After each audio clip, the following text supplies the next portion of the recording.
Bom dia, irmãos. Que graça e a paz de nosso Senhor esteja sobre nós. Essa manhã toda especial aqui. Quero agradecer pelo convite, pela confiança. Estive aqui realmente há 2 anos passados e foi uma manhã toda especial para mim. Estive com a minha esposa, com a minha filha Emanuele. Só que hoje, infelizmente, elas não puderam vir. Tem um compromisso lá na igreja com 2 grupos aos quais elas pertencem. Acho que tem fotos ali, né? A minha turma ali. Aquele ali é o meu segurança. Alguns dizem que é a minha Xerox.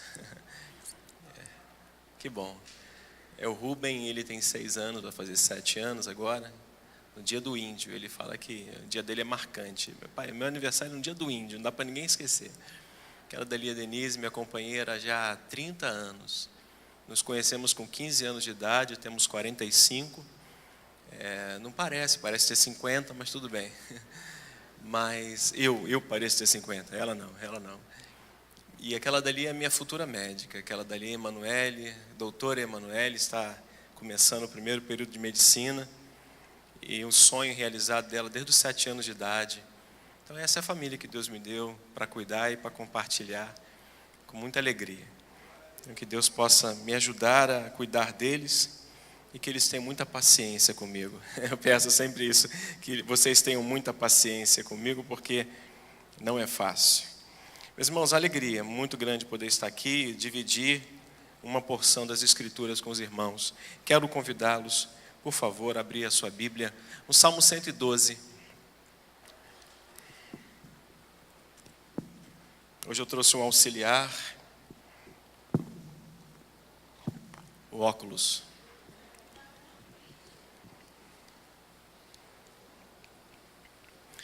Só para fazer a primeira leitura. Salmo de número 112. Falar de família é algo maravilhoso para mim. Venho de uma família onde eu sou o único. Puxei na história, sou o único que até hoje, que pelo menos que minha mãe me disse, meu pai é falecido, pai nunca, Otávio, nunca eu soube de alguém cristão. Falei que seja a partir da minha vida, todos os demais aí possam reconhecer o Evangelho, a soberania de Cristo na sua vida. Mas tem uma grande referência na minha vida que é o meu pai. Esses dias eu estava em nossa casa em Arraial do Cabo, fui lá resolver um negócio de obra. E se tem uma coisa que é difícil para mim ainda hoje, até o dia de hoje, é ter imagens, ver imagens do meu pai, em fotografias. Eu falo do meu pai a hora que me perguntarem, falo dele em qualquer momento, mas eu não consigo ver fotografias que me reportam aquele homem carinhoso, aquele homem zeloso, aquele homem parceiro, aquele homem que sempre teve assim uma palavra de conselho para mim, um paraibano, muito cuidadoso com a sua família, pai de 4 meninas, 4 mulheres hoje, e um homem só. Então a minha relação com meu pai sempre foi de amizade. A relação que eu tinha com meu pai era uma relação tão próxima, que quando Charles Bronson morreu, lembra de Charles Bronson? Lembra? Aquele cara que gostava de dar tiro nos outros, lembra? Quantos lembram aqui? Você não é tão novinho assim, não. Eu estava namorando com a Denise. Aí o telefone, naquela época o telefone celular era para poucas pessoas, porque não tinha no Rio de Janeiro. Eu tinha um telefone celular com prefixo da Bahia e com prefixo de Minas. Eu tinha uma empresa, então tinha que estar com o telefone sempre na mão. Quando eu pego o telefone toca, meu pai. Ele estava com o prefixo de Minas e eu estava com o prefixo da Bahia. Ele me liga e diz assim, vem para casa porque Charles Bronson morreu. Eu falei assim, não foi eu que matei. Aí ele disse, mas vem para casa agora, porque a Globo vai passar um especial do Charles Bronson de 10 da noite às 5 da manhã. Eu falei, deixa eu te fazer uma pergunta. Você quer que eu saia da casa da minha namorada para ir para a nossa casa para assistir Charles Bronson com o senhor de agora até às 5 da manhã? Ele disse, exatamente. Eu falei, me dá 10 minutos que eu chego aí. A Denise olhou para mim e falou, você vai embora? Eu falei assim, por você eu largo tudo, por meu pai eu largo tudo. Eu saí, fui para casa, tive que fazer pipoca e ficar consolando meu pai, porque a cada filme dele ele chorava. Eu vou sentir falta dele. Gostava do Charles Bronson, Tennessee Hill e Bud Spencer. Lembra do Gordo e o Magro? Gostavam de brigar. Ele me obrigava a assistir esses filmes. Mas meu pai me ensinou muito sobre a vida. Meu pai me ensinou que homem tem que ser homem e tem que aprender coisas de homem. Não estou falando de sexualidade não, irmãos, por favor. Mas meu pai sempre me ensinou a ser um homem responsável. Hoje a minha filha às vezes me pega fazendo algumas coisas lá em casa, principalmente quando eu vou para Arraial, faço muita coisa lá, faço elétrica, faço pintura, faço embolso, faço isso. Eu gosto de fazer, eu sou um cara que eu não gosto de ficar parado. Aí minha filha me pergunta, pai, quem te ensinou isso? Eu falei, meu pai. Aí eu faço uma outra coisa, ela, pai, como é que você aprendeu isso? Eu falei, meu pai. Pai, como é que você sabe fazer isso? Eu falei, meu pai. Eu tenho uma referência do meu pai, não idolatrando meu pai, mas o meu pai foi uma pessoa que ele me ensinou muita coisa. Meu pai passou para mim valores e morreu salvo 4 dias antes. Ele era um devoto de escrava Anastácia. Ele todos os dias saía de casa, ele tinha que encostar a mão naquela imagenzinha da escrava Anastácia e beijar a mão e sair para o trabalho dele. Ele tinha uma empresa com mais de 80 funcionários. Então ele saía dali e às vezes me pegava e me botava no carro e dizia para mim assim, vamos comigo trabalhar hoje. Eu estava de férias. Meu pai tinha 80 funcionários. E eu dizia assim, pô, que legal, nós vamos lá para a Ilha do Governador, nós vamos sentar no restaurante daquele e vamos comer. Meu pai levava marmita para eu sentar do lado dos funcionários dele para comer do lado dele. Meu pai levava uma roupinha velha minha, dizia para mim assim, dos Anjos, minha mãe é Maria dos Anjos. Ele falou, dos Anjos, pega uma roupinha do Otávio, porque ele vai trabalhar hoje. Sabe que meu pai estava me ensinando? A ser responsável, a ensinar. Nossa geração hoje sabe muito sobre tecnologia, mas não sabe nem trocar uma lâmpada. Nossa geração hoje, se não cuidarmos, sempre quando eu faço casamento, eu sempre pergunto para os noivos, colocaste na tua lista de compra, na tua lista de presente, caixa de ferramenta? Porque você coloca micro-ondas, você coloca panela, você coloca isso, você coloca aquilo, você coloca tudo menos uma caixa de ferramenta. Aí dá um problema na elétrica da casa, o cara vai chamar o pai dele e vai pagar alguém. Ou seja, não mete a mão para fazer. Nossa geração está sendo destruída, de certa forma, por essa evolução da tecnologia, onde os meninos não sabem, de repente, mexer, trocar uma carrapeta de uma torneira que rebenta. Não sabe, de repente, distinguir uma coisa da dentro de casa, uma queda de energia, enfim, não que seja obrigado, mas se a gente não cuidar, a gente acaba deixando de passar algumas coisas importantes e os meninos vão ficar na extrema dependência de seguros, de profissionais que estão aí, enfim, que Deus nos ajude a cuidar bem dessa nova e dessa próxima geração. Abra por gentileza, e se vocês não se importarem, fiquem de pé. Deixa eu ler esse salmo maravilhoso para vocês aqui, que muito me abençoou. Promessa da vida futura aos piedosos, salmo de número 112. Diz o texto, aleluia, bem-aventurado o homem que teme ao Senhor e se compraz nos seus mandamentos. O que vai ser a sua descendência? Vamos ler juntos? A sua descendência será poderosa na terra, será abençoada a geração dos justos. Na sua casa há prosperidade e riqueza, e a sua justiça permanece para sempre. Ao justo nasce luz nas trevas. Ele é benigno, misericordioso e justo. Ditoso o homem que se compadece e empresta. Ele defenderá a sua causa em juízo. Não será jamais abalado. Será tido em memória eterna. Não se atemoriza de más notícias. Seu coração é firme e confiante no Senhor.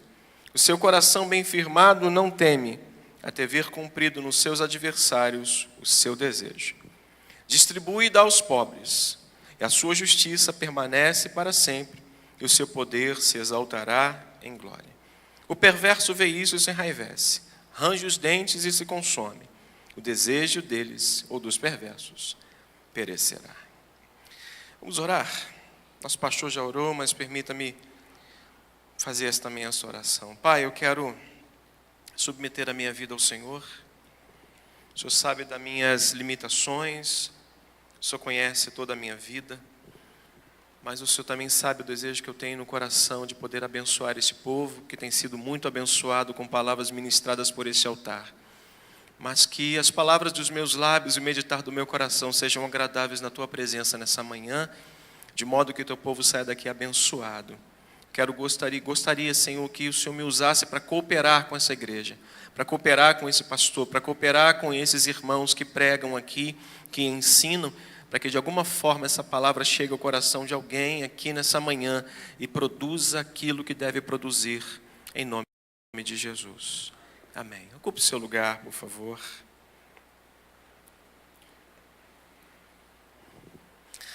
Meus irmãos, em quase toda a Escritura, nós vemos claramente a indicação do interesse que Deus tem em não só abençoar o indivíduo, mas a sua família. Em quase toda a Escritura nós vamos ter exemplos de que Deus tem um interesse pelo indivíduo, sim. Mas o propósito talvez que nós vamos abordar nessa manhã é que Ele não tem só interesse no indivíduo, mas o interesse também em sua família. Nós temos o exemplo de Abraão. Quando Abraão deixa a sua terra, quando o Senhor o ordena, o chama para sair de sua terra e ir para um lugar aonde Ele mostraria, ele não tinha só o interesse em fazer com que a partir da obediência de Abraão, a partir da decisão de Abraão em obedecer à vontade de Deus, ele fosse abençoar somente Abraão. O propósito de Deus era sim abençoar também toda a sua família. Nós temos aqui a imagem. Aqui todos os povos da terra serão abençoados por meio de você e de sua descendência. Então o propósito não era abençoar o indivíduo, Abraão, mas também toda a sua família. Nós vamos ver também isso em Isaac, quando lhe deu a ordem de permanecer na terra de Gerar. A terra de Gerar estava ali com aquele problema da fome, e fome era algo naquela época que deixava qualquer pai de família, qualquer homem, qualquer pessoa, de modo geral, aflito, necessitado pela ausência ali do alimento, da comida, deixavam todos os pais, chefes de casa, pessoas comuns, aflitas, necessitadas em face da fome.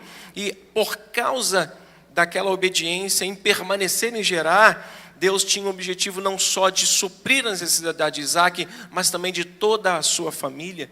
Nós vemos o exemplo em Jacó, quando Deus lhe ordena subir a Betel para ali abençoar não somente ele, mas toda a sua casa, Gênesis 35.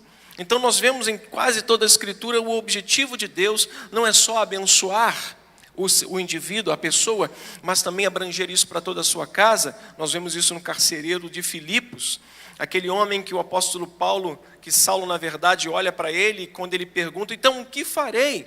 Quando Saulo e Paulo e Silas saem da prisão e aquele homem vai se matar, e aquele homem faz uma pergunta, o que farei então?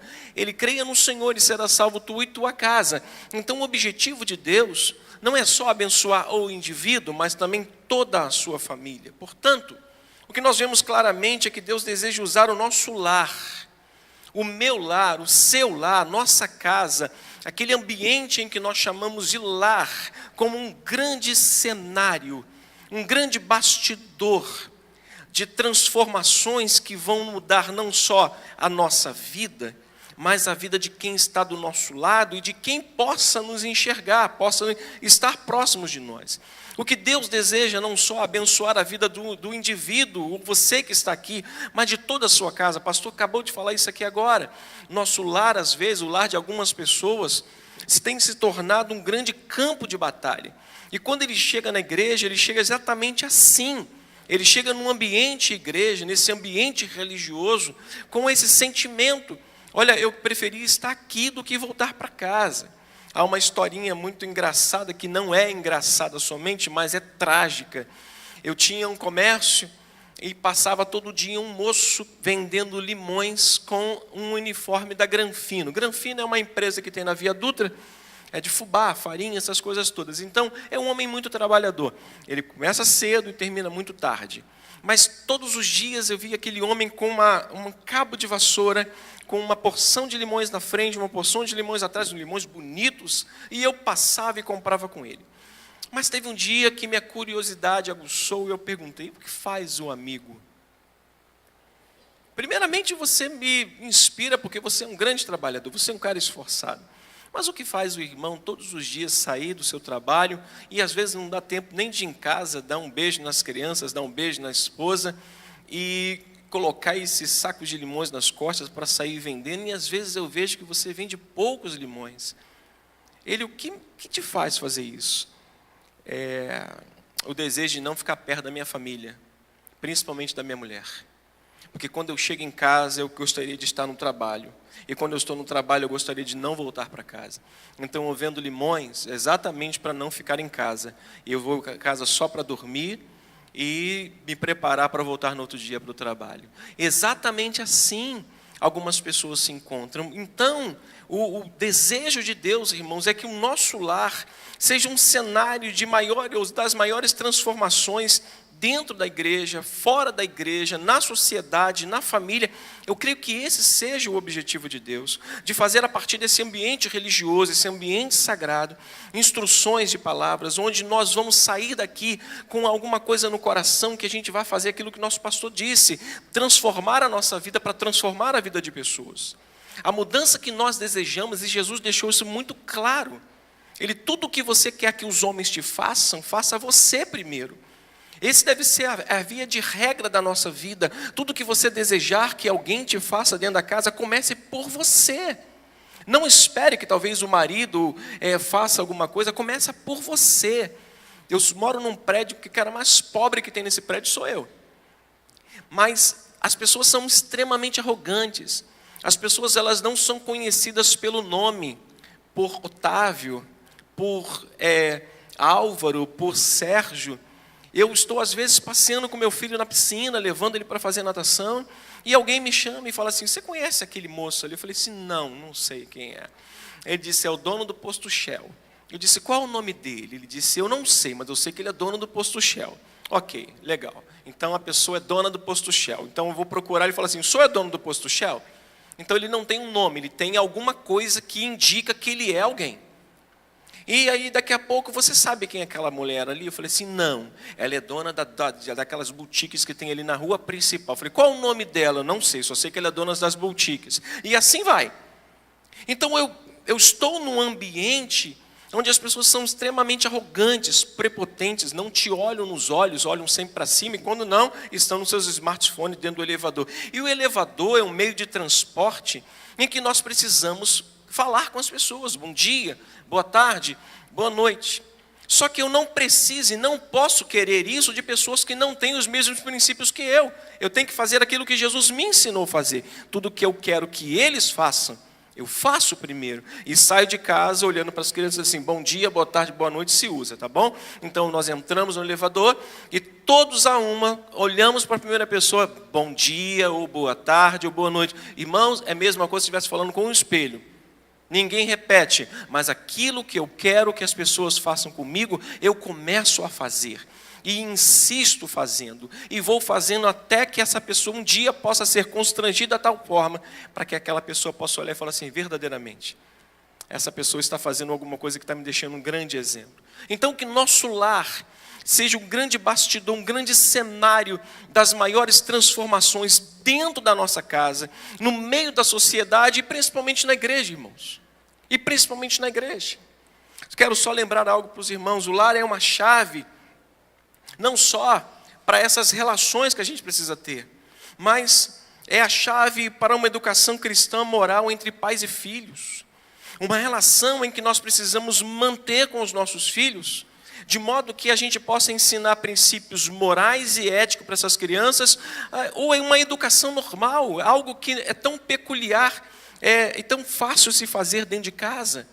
Como ensinar uma criança a usar garfo e faca, como ensinar uma criança a comer com a sua boquinha fechada. O nosso lar precisa ser um lugar onde nós ensinamos ética, onde nós vamos ensinar moral e bons costumes, onde nós vamos ensinar educação de praxe, algo que é normal. Com licença, muito obrigado, se você oferecer uma bala para o meu filho. Se você der uma bala para o meu filho e entregar essa bala aqui para ele, ele vai até a porta te agradecendo. Obrigado, tá? Muito obrigado, tá? Todo tempo ele tem essa palavra. Ontem eu esqueci, nós saímos na terça, e voltamos ontem, eu esqueci aqueles tubos de batata. Eu não gosto muito daquilo, não, que aquilo faz um mal danado para a criança. Mas a mãe cismou de comprar, falou, vamos dar ao Rubem, porque ele sempre pediu esse negócio, aquelas batatas... É o nome aí? Esse negócio aí, que faz mal para caramba. Gordura saturada. Aí eu lembrei e peguei, nós fizemos 3 horas de viagem, não lanchamos na estrada, e eu falei, toma filho. Ele, pai, obrigado. Quando eu fui olhar para o menino, uma lágrima caindo. Eu disse, vem cá, tu tá chorando porque tu ganhou uma batata, cara. Se eu te desse uma porção agora de jiló, cenoura, alguma coisa, tu ia chorar. Mas é a maneira como nós tentamos e procuramos ensinar. Sabe o que é overboard? Sabe o que é overboard? Não dá aquilo para o teu filho, não. Pelo amor de Deus. Mas eu dei para o meu. O mal que eu não quero para mim, eu não quero, mas eu tive que dar para o meu. Porque no prédio os meninos tinham, e os meninos, de certa forma, humilhavam o meu filho. Eu disse, filho, calma, papai um dia vai comprar para você.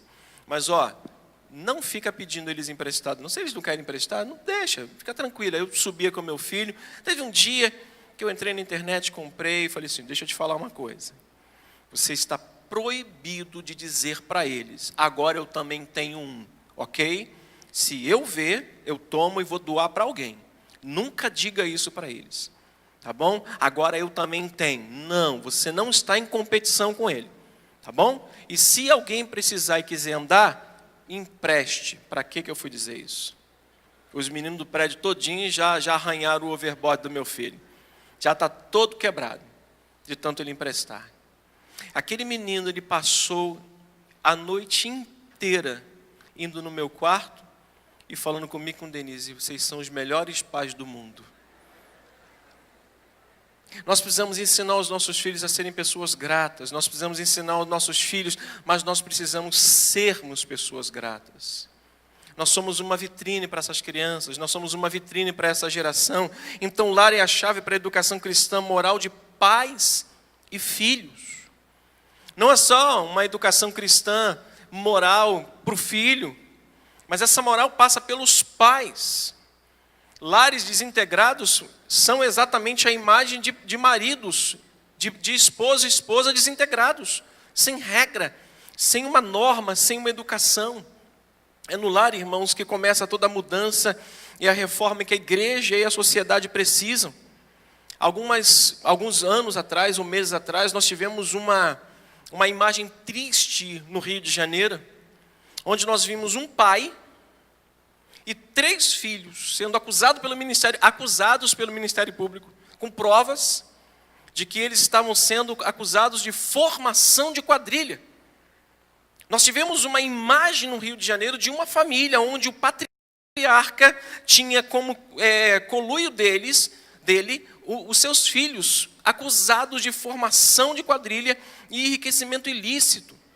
Ou seja, o lar precisa ser um lugar onde nós vamos fazer as grandes mudanças, as grandes reformas, as grandes transformações. Para quê? Para que a sociedade veja que há, sim, irmãos, esperança para as famílias. Você crê nisso?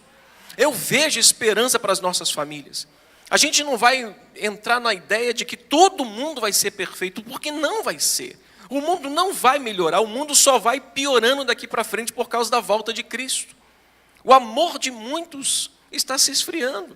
As pessoas estão sem paciência, as pessoas estão sem carinho, as pessoas estão sem generosidade, não tem mais isso. Mas o que nós precisamos fazer é transformar o nosso lar, ou fazer do nosso lar um bastidor, o cenário, o local das maiores transformações que a sociedade vai ver. E quando as pessoas olharem a gente na igreja, não vai ver a gente como um número, vai ver a gente como um discípulo de Jesus. Não como um membro da igreja ICNV de paciência, mas como pessoas salvas em Cristo, onde a palavra fez efeito na vida delas, elas vivem a palavra de Deus. Essa graça maravilhosa que nos alcançou também nos dá recursos para que a gente viva sobre ela e dependendo dela todos os dias para viver uma vida abençoada e plena.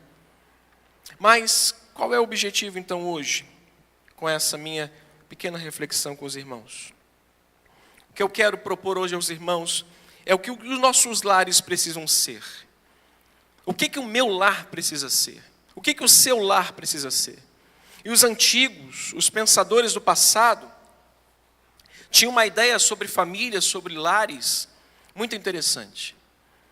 E é justamente sobre isso que eu gostaria de pensar aos irmãos. Primeira coisa que o nosso lar precisa ser, é o palco da glória de Deus. Diga comigo, o meu lar precisa ser o palco da glória de Deus. Ou seja, o cenário da presença de Deus. Os pensadores olhavam para trás, olhavam para frente e imaginavam uma família assim, só que se eles estivessem hoje aqui, eles veriam que o cenário hoje que nós temos em muitas famílias é um octagon, né? É uma guerra, é uma briga, é um conflito. Depois que papai faleceu, a minha família se desintegrou. Depois que o patriarca Cícero faleceu, aquela ideia de mesa, pai, mãe, Otávio e as 4 meninas, acabou. Se perdeu. Por quê? Porque ele era um homem que tinha esse cuidado. Dizer, não, todo mundo à mesa. Hoje, nós temos na sociedade, dentro dos nossos lares, um menino que está com o smartphone na hora que está comendo. E o pai está assistindo o jogo do Flamengo. Tudo bem que é de muito bom gosto, né? Mas vacilou ontem, né? Não foi? Deixou empatar, não foi isso? Não é, flamenguista? Não é? Só tem gente de bom gosto aqui. Estou brincando. Aí nós temos alguém assistindo televisão na sala. Vale a pena ver de novo lá no outro quarto? E a mesa com o Salmo 128 fala, irmãos, mesa não é um utensílio só para colocar arranjo de orquídea, não. Mesa não é só um utensílio para você resolver teu problema de cartão de crédito, cheque especial, não. Mesa é um lugar onde nós vamos olhar para os nossos filhos e dizer, rapaz, come de boca fechada, meu filho. Ninguém quer ver tua comida, não. Saiba pegar nos garfos, saiba pegar numa faca, saiba se pôr, saiba colocar o antebraço na mesa, não é o cotovelo, não. Mesa é um lugar onde nós ensinamos nossos filhos, ensinamos o que é normal, o que é educação. E o meu pai tinha esse cuidado, todo mundo à mesa. Hoje, cada um para o seu canto. Eu vou na casa da minha mãe e me entristece ver como os meus sobrinhos não seguiram a educação que os meus pais deram. Não seguiram aquilo que meu pai deixou. Então, irmãos, o que nós precisamos hoje fazer, urgentemente, é fazer que o nosso lar seja o cenário de alguma coisa transformadora para a vida das pessoas. Alguém possa olhar para a sua casa e para a minha casa e se inspirar em você e se inspirar em mim. É ter inspiração de falar assim, eu quero ser como aquela família, como o testemunho do pastor do bispo Celso. Todos os dias saía com a esposa para a igreja. Saía ela bonita, com a melhor veste, com o seu sapato, com sua bolsa, entrava no carro com seus filhos e tinha uma espírita olhando para eles. Todos os dias aquela mulher olhava para eles. E teve um dia que a curiosidade fez com que ela perguntasse, o que vocês fazem todo domingo na igreja? Nós vamos adorar o Senhor. Essa mulher hoje é membro da igreja dele, uma serva atuante, ou seja, de alguma forma, a vida daquele casal inspirou a vida de outras pessoas, aquela família inspirou aquela outra família, e eles hoje servem ao Senhor, irmãos. Que o nosso lar seja um cenário da glória de Deus, mas o que é um cenário da glória de Deus? É uma casa cheia de conflitos? Não, e o Salmo 112 responde algumas coisas, dos versos 1 ao 3. Vou puxar o foco aqui para não usar o óculos. Diz, bem-aventurado o homem que teme ao Senhor e se compraz nos seus mandamentos. Sua descendência será o quê? Poderosa na terra, e será abençoada a geração dos justos. Na sua casa há prosperidade e riqueza, e a sua justiça permanece para sempre. A primeira coisa que nós precisamos ter no nosso lar, que deve ser, é um lugar de verdade. Um lugar de temor. Um lugar onde a verdade reina.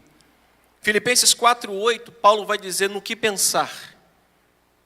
E Paulo vai dizer o seguinte, tudo que é verdadeiro. Não se pode haver num cenário onde a glória de Deus se manifesta, mentira. Não se pode haver num cenário onde a presença de Deus se manifesta, inverdades. Ou seja, bem-aventurado o homem que teme o Senhor e se compraz nos seus mandamentos. Ou seja, tem prazer nos mandamentos de Deus, e aquilo para ele é uma via de regra. Nossos lares hoje, alguns lares hoje, são dominados por mentiras. Me perdoe estar falando talvez assim tão diretamente com os irmãos, me perdoe, pastor, mas talvez isso vai causar uma grande transformação na sua vida e na sua casa. Se o cenário que você quer na sua casa é da glória de Deus, comece a falar a verdade. Não brinque com a mentira, porque quem mente sempre precisa ficar inventando uma outra mentira para fortalecer a mentira. Mas uma verdade, uma vez dita, acabou, irmãos, é uma verdade. A verdade, ela prevalece. E o homem que teme ao Senhor e quer uma casa próspera, quer uma geração abençoada, quer a descendência poderosa na terra, ele tem que priorizar a verdade na sua vida. Ele tem que priorizar o temor de Deus. A mentira e o desrespeito, irmãos, ao sagrado é uma semente diabólica que vai crescendo e destruindo os valores da glória de Deus. Eu peguei essa semana passada, antes do carnaval, uma família destruída pela mentira. Um discípulo nosso, que trabalhava comigo, pessoalmente, caiu, se feriu. Ao entrar na ambulância, gritava que o bairro vizinho, acho que estava para ouvir, eu quero o meu celular. O cara todo ensanguentado, e gritando para os bombeiros, gritando para a esposa, ele gritando para... eu quero o meu celular. Me dá o meu celular. E a porta da ambulância foi fechada, ele foi amarrado porque ele não estava sentindo dor, ele estava sentindo falta do seu celular. Passou-se um dia, 2, o estado dele se agravou no hospital. Ao que a esposa foi pegar no celular. Quase que mandou para a NASA para descobrir qual era a senha para desbloquear o celular. Ao que desbloqueou o celular, descobriu a face oculta de um homem que se dizia santo. E ela me procurou e disse, pastor, o que reina na minha casa é mentira. Ouça isso. Eu falei, para, não quero mais ouvir nada. Não quero mais ver nada. Já basta, guarda isso aqui. Isso é uma semente diabólica que vai tirando todo o brilho de uma glória que tem que estar presente em nossa casa, irmãos. Não brinque com isso. Quando nós mentimos, quando nós abrimos um precedente, nós abrimos uma porta para o diabo entrar em nossa casa e fazer arruaças na vida dos nossos filhos, do nosso casamento. E uma mentira sempre vai chamar uma mentira, um abismo sempre vai chamar um outro abismo. E isso vai se transformar, irmãos, num cenário diabólico, onde vai haver briga, onde vai haver desrespeito, onde vai haver intrigas, onde vai haver toda sorte de problemas. Irmãos amados, nosso lar é um lugar de amor e perdão e graça. Não é um lugar de mentiras, não é um lugar onde a verdade não reine. Nosso lar deve ser um lugar de amor e graça, de perdão. Mesmo em face a tudo isso, nós temos que manifestar aquilo que Jesus nos deu, que foi seu perdão, sua graça, e manifestarmos a mesma coisa a essas pessoas. Não colocar culpa, não impetrar essas pessoas algum tipo de culpa, mas liberar o perdão sobre suas vidas, para que esse cenário de fato seja da glória de Deus e brilhe essa glória dentro da nossa casa. Você quer isso para a sua casa? É o que eu busco todos os dias para mim, irmãos. Muitos lares cristãos têm se tornado campos de batalhas, irmãos, em vez de santuários. Tem se tornado lugares onde o melhor lugar para elas estarem é na casa de alguém, menos na sua própria casa, ao próximo de pessoas menos próximos dos seus. Algumas pessoas brincam. Hoje eu sinto falta da Denise aqui porque ela é minha intercessora pessoal. E o bispo brinca com ela, fala assim, por que você não tem mais frequentado o culto de domingo de manhã aqui? Aí ele disse assim, porque você gosta de ouvir o seu marido mais do que a mim, né? Ela disse, não, bispo, é porque ele fazendo faculdade agora, e muita correria com os estudos, praticamente horário integral, e ela tem o domingo para arrumar as coisas delas, eu ajudo. Ele disse, faz você muito bem. E seja sempre próximos. A minha família é muito próxima a mim, muito próxima a mim. Pastor Álvaro de Queimados, uma vez pregando na igreja dele, Denise estava do meu lado, ele olhou para Denise e disse assim, você tem certeza que você gosta de ouvir esse homem? Você tem certeza? Qual foi a última vez que ele saiu que você não foi? Ela, não lembro, todas as vezes que ele sai eu vou com ele. Mas sabe o que ele falou? Esqueci o nome da esposa do pastor Álvaro. Mas ele disse assim, tá vendo? Aprende com a Denise. Porque pastor Otávio, essa mulher nunca mais assistiu um culto que eu prego. Mas brincando, soltou isso brincando, mas aquilo serviu, sabe para quê? Para abriu os olhos da esposa e ela disse assim: pastor, a atitude da sua esposa me fez mudar. Hoje, aonde o Álvaro vai, a esposa vai. Mas não era mal dela, era alguma coisa que ela não via necessidade.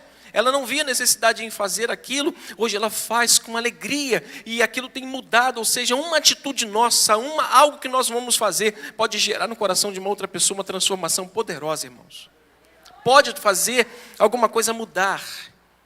Você em oração, quando dobra o seu joelho em casa, por mais que você possa falar assim: pastor, não está mudando nada, alguém está vendo, seus filhos estão vendo. Os antigos diziam que os nossos filhos tropecem em nossos joelhos quando dobrados diante do Senhor. Os antigos diziam que eles precisavam tropeçar nos nossos pés ao nos verem com os joelhos dobrados, pelas madrugadas afora. E às vezes tem um sussurro no quarto e meu filho vai ter alguém falando aqui. Falei: a tua mãe que está lá no quarto orando, vai lá perturbar para ela você ver. Que os nossos filhos vejam, que o seu marido te veja falando menos e orando mais. E as mulheres digam amém. Que o seu marido possa ver você muito mais quieta, muito mais como a primeira epístola de Pedro, capítulo 3. Muito mais com um espírito manso e tranquilo, que é de grande valor diante de Deus, do que falando demais, mas orando muito pela vida dos seus. Mas a segunda coisa que, irmãos, que nós precisamos ter, ou sugerir para o nosso lar, é que ele seja, irmãos, um centro de formação de valores éticos e espirituais. Além de ser um grande cenário da glória de Deus, que o nosso lar seja um lugar de formação de valores éticos e valores espirituais. Olha o que diz o versículos 4 e 5. Ao justo nasce o quê? Ao justo nasce luz nas trevas. Ele é o quê? Benigno e misericordioso, ditoso o homem que se compadece e empresta. Ele defenderá a sua causa em juízo. Nos versos 4 e 5, irmãos, o salmista apresenta 4 características de valores éticos e também de valores espirituais. A primeira delas é benignidade. Diga comigo, benignidade. Ele apresenta a primeira característica que tem que nortear a nossa vida dentro do nosso lar. Às vezes nós somos muito bons com pessoas de fora, mas com os de casa, talvez não. Gastamos mais tempo no WhatsApp, conversando com um amigo, do que gastamos talvez com a esposa que precisa tanto lhe ouvir. Gastamos às vezes mais tempo com pessoas que talvez querem de nós só furtar o nosso tempo, do que com um filho que precisa do nosso tempo. Seu filho não vai aprender na escola o que ele vai aprender com você em casa a respeito de ética, moral e espiritual. O que é certo, o que é errado, a escola não vai ensinar, é você quem vai ensinar. Então o nosso lar precisa ser um centro de formação. Além de ser um cenário da glória de Deus, precisa ser um centro de formação. Nós precisamos ensinar os nossos filhos. Salmo 145 diz que uma geração cantará a outra geração os gloriosos feitos de Deus. Irmãos, o que a próxima geração vai ouvir dessa? Eu não sei. Eu não sei. Vai ser lançado aí o iPhone 150. Eu não sei onde vai parar isso, irmãos. Mas isso não vai acrescentar em absolutamente nada se nós não fizermos alguma coisa imediatamente. É urgente. A transformação da nossa casa, a formação dessas crianças, a chegada deles numa universidade, precisa ser feita antes, em casa. Levá-los a entender que eles estão indo para um campo de batalha, onde meninos chegam crentes na faculdade e saem de lá incrédulos. Uma menina, um pai, uma família com 3 meninas lindas, as meninas parecem que foram pintadas à mão. As 3 meninas, o tempo todo criadas no Evangelho. A primeira foi para a universidade e se desviou. A segunda, o pai cuidou, tentou, se desviou. A terceira, no pré-vestibular, já está afastada. Se declarou ateia, ou agnóstica.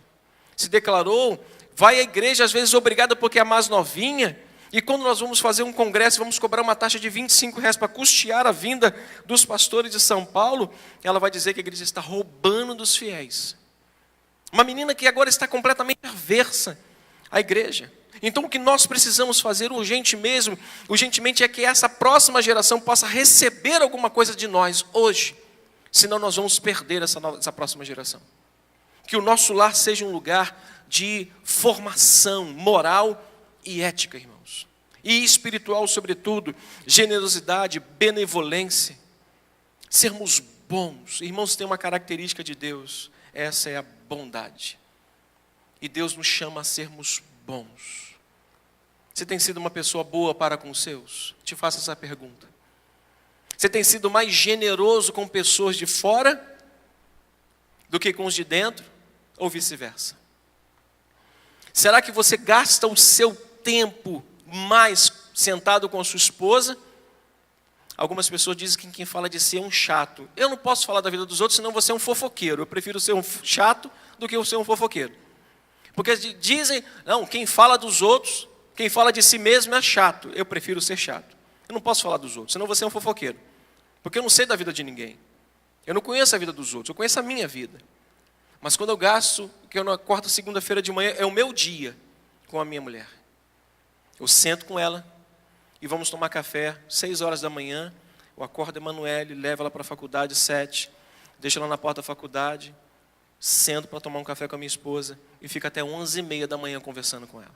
Sobre o que, pastor? Sobre tudo que você possa imaginar.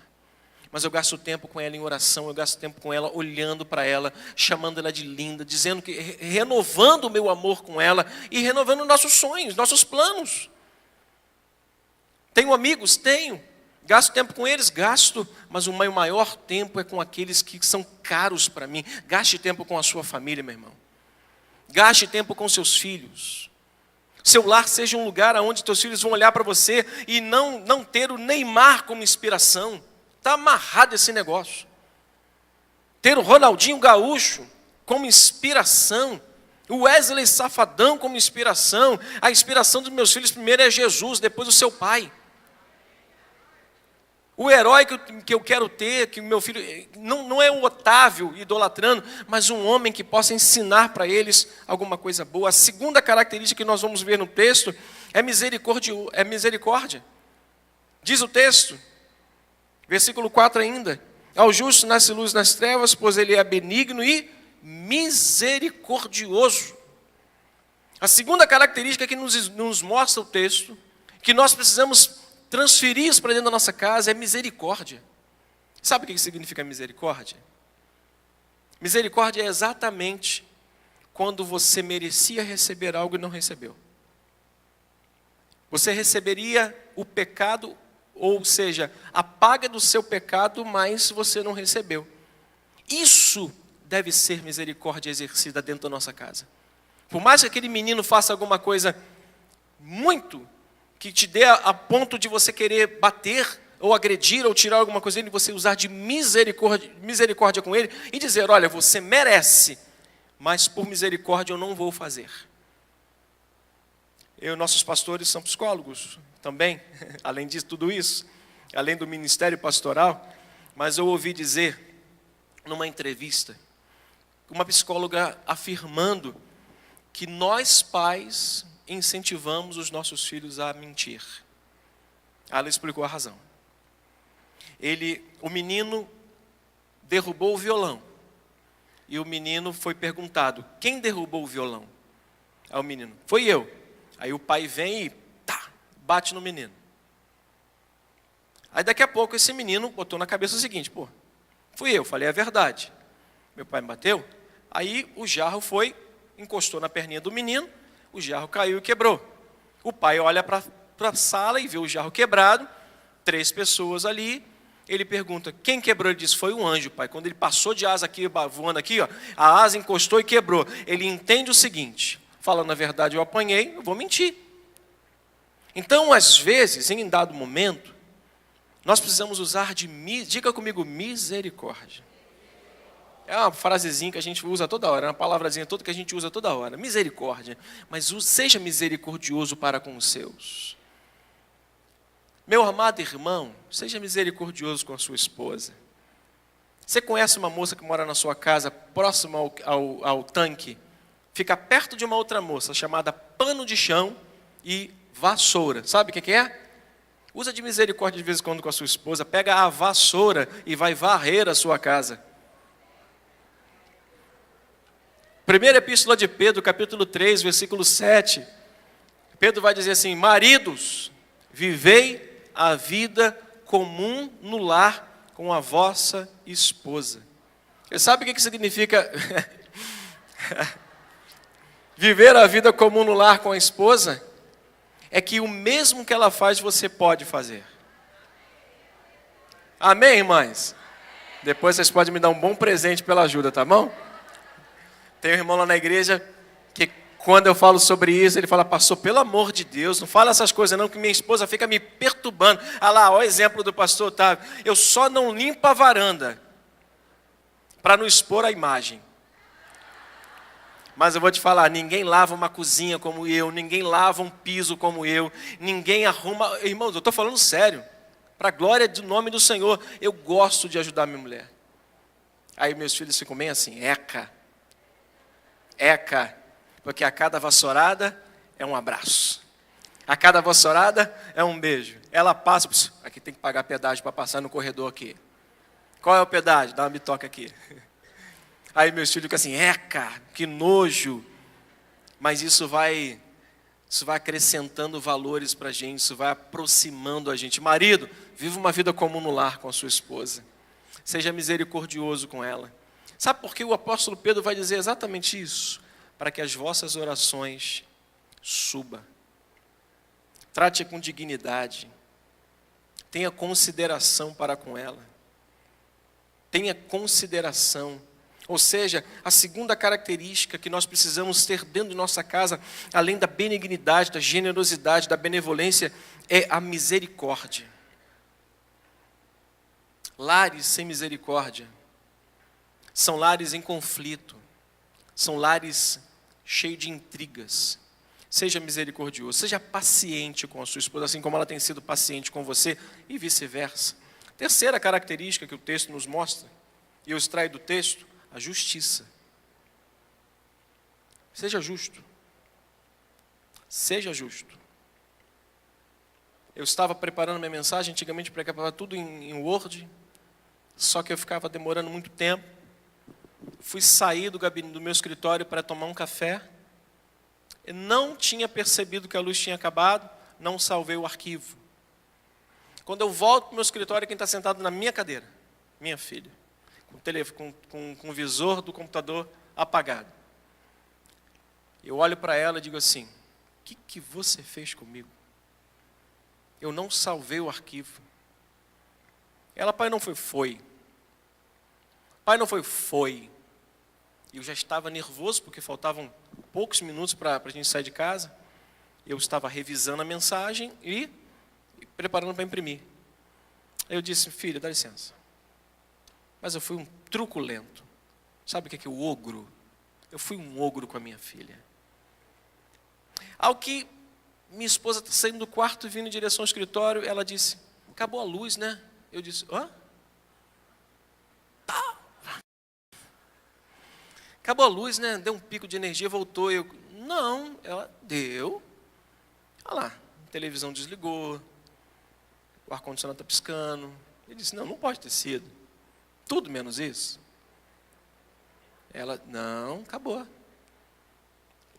Aí eu fui ver que realmente a luz tinha acabado. Deu um pico de energia do meu trajeto do escritório ao café, do café ao escritório, a luz retorna. E eu não tinha visto.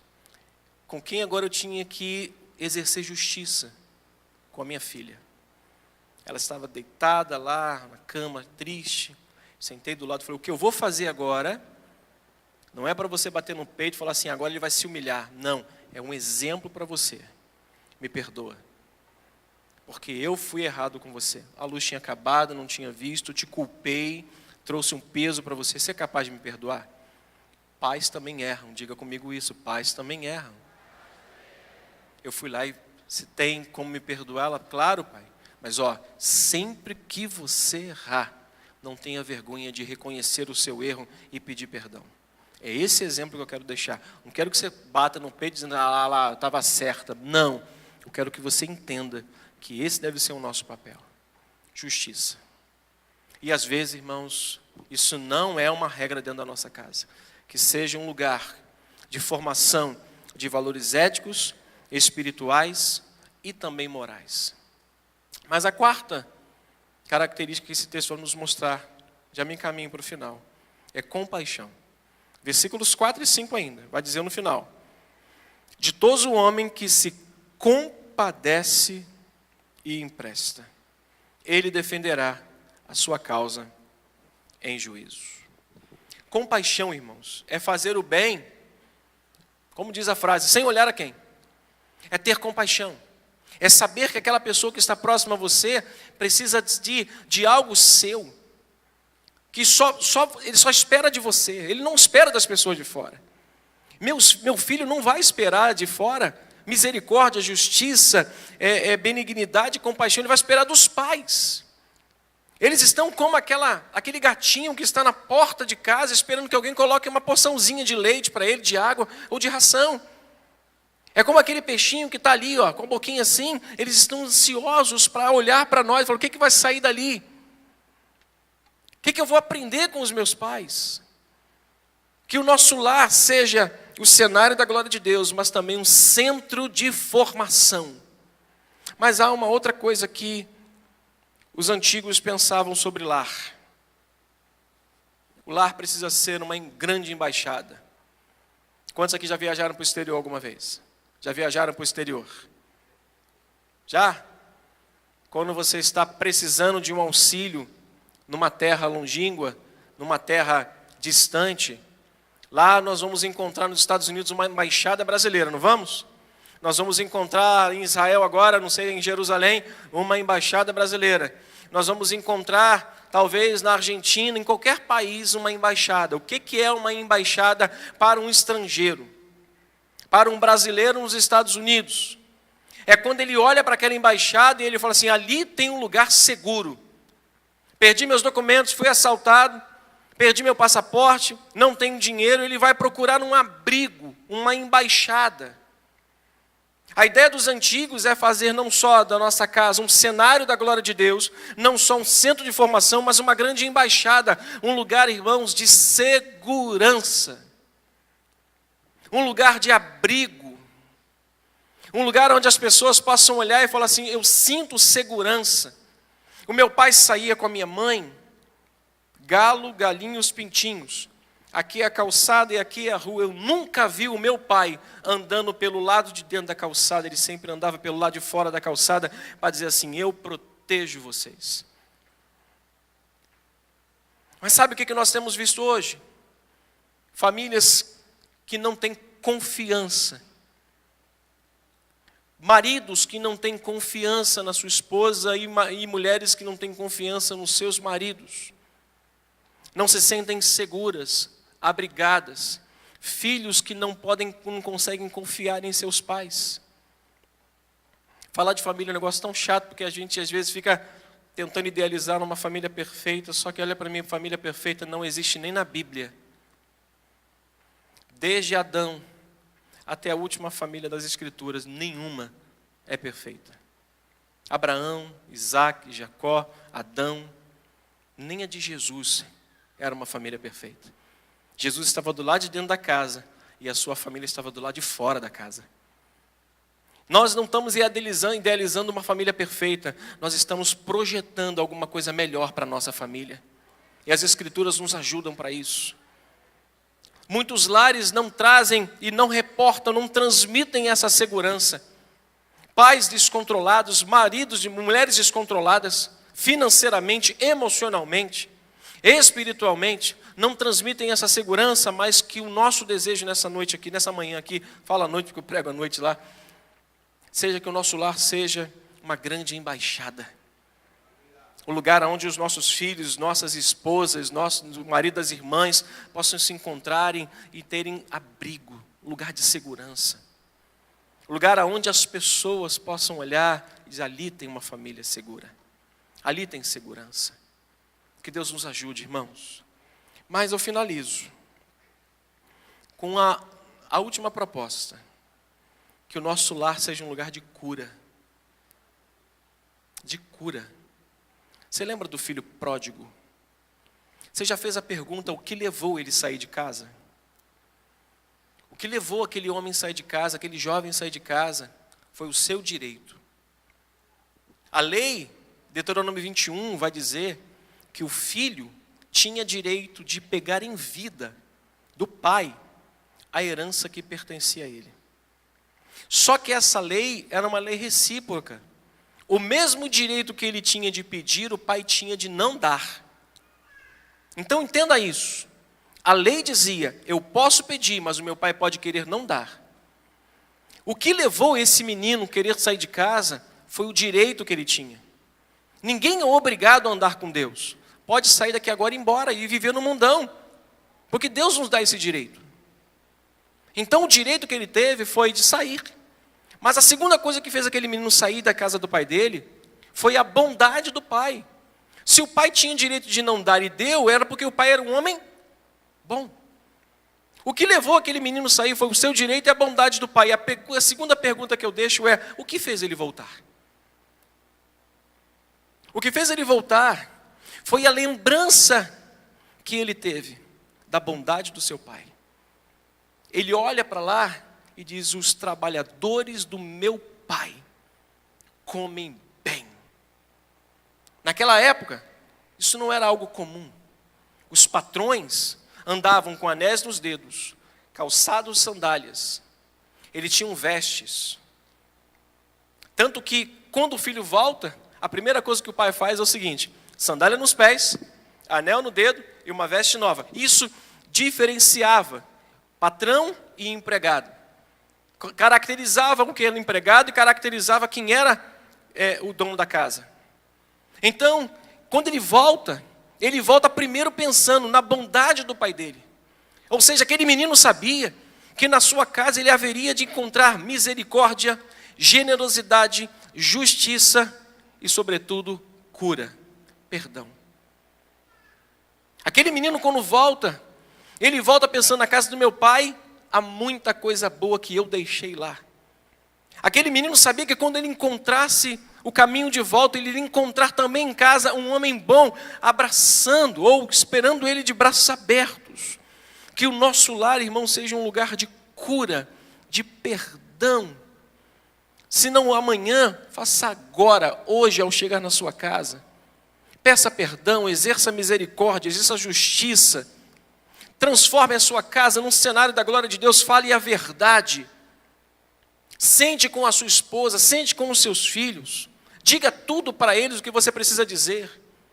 Seja um centro de formação, que os seus filhos possam olhar e falar assim, meu pai é a minha inspiração em falar a verdade, em fazer as coisas corretas. Que eles encontrem em você um abrigo, um lugar onde ele possa saber que ele está abraçado. Eu entrei no mar com meu filho, e uma correnteza me pegou assim, pegou eu e ele, só que ele é mais levinho, eu travei o meu pé no chão e segurei na mão dele, ele gritou, eu falei, não grita, eu estou aqui. Aí eu contei uma história para ele, falei assim, um menino da sua idade entrou num avião, sozinho, sentou, travou o cinto, e o avião passou por uma grande turbulência. Mas uma turbulência daquelas que eu já peguei na Serra da Cantareira, indo para São Paulo.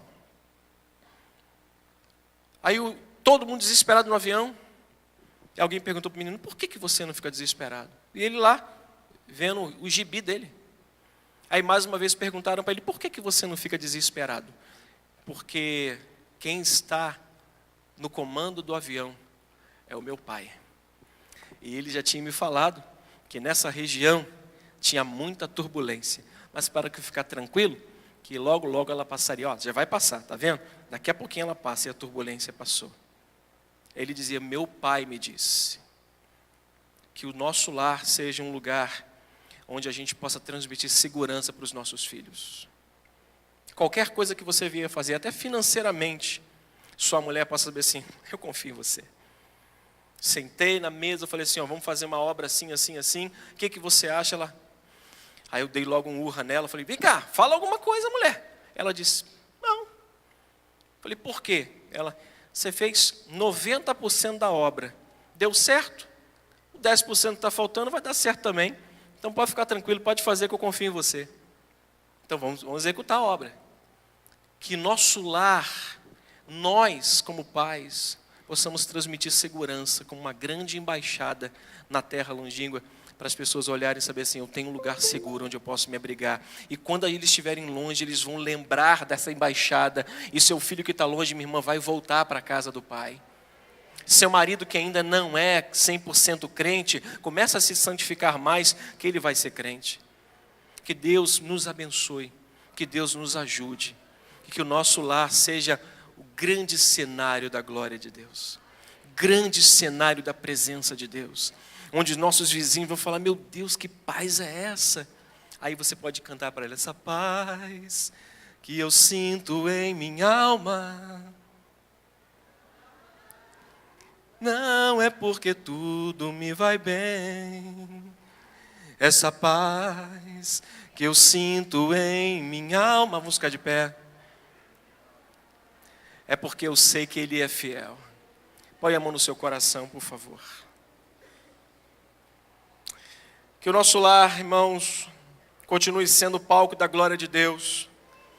E se ainda não é, irmãos, e se ainda ele não é, que ele seja tão breve possível, em nome do Senhor Jesus. Pai, eu quero agradecer por esse momento, de alguma forma, ter podido contribuir com essa amada igreja, Senhor, com uma proposta que talvez seja desafiadora para nós.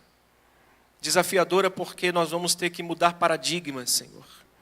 Nós vamos ter que mudar esse modelo que às vezes nós achamos que é o correto, mas tem afastado pessoas de nós, principalmente aqueles que são caros para nós. Senhor, que haja mudança de paradigmas nessa manhã aqui. Que as portas dessa igreja sejam as fronteiras de um dia e o outro nascendo. Seja uma atitude aqui deixada no altar e uma outra saindo daqui para exercer em nossa casa, na casa deles. Que o palco da tua glória, Senhor, seja o lar deste homem e desta mulher. Que o centro de formação seja, ó Deus, o lar deste homem e desta mulher. Que esse abrigo, que é uma grande embaixada, Senhor, seja o lar deste homem e desta mulher. Que esse lugar de cura, esse grande hospital, Senhor, espiritual, seja o lar do teu filho e da tua filha, para a glória do seu nome, assim nós oramos. Amém e amém. Muito obrigado, irmãos. Tá bom? Deus abençoe. Meu pastor.